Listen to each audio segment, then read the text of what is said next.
ይሄኛው ፒሌት ያስፈልጋቸዋል ብዙ ማዕድናትን በውስጡ የያዘ ነው ኖርማል መኖ ይባላል ከዚህ በላይ ሱፐር መኖ ማለት ይሄኛው ቆንጆ ነው የሚያደልበው በውስጡ የተለያዩ ማዕድናትን የያዘ ነው ገንቢ ምግብን 15% በውስጡ ይዟል ቅባትን 4% በውስጡ ይዟል ቃጫ ወይም ፋይበርን ደግሞ 12% በውስጡ ይዟል ሌላኛው ደግሞ ኃይልና ሙቀት ሰጪን ደግሞ 80% በውስጡ የያዘ ነው እንዲሁም ደግሞ ካልሲየምን ለአጥንት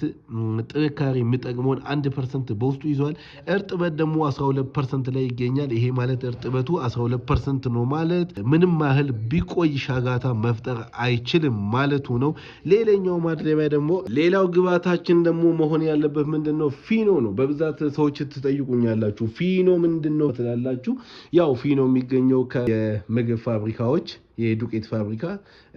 ከነሱ ተረፈ ምርት ነው የእንስሳት መኖ ፋብሪካዎችም ይሰሩታል ፊኖ ማለት ነጭ ጤፍ ነው የምትመስለው ፊኖቺ ነች አሁን ያሳዩአችሁ ግብአቶች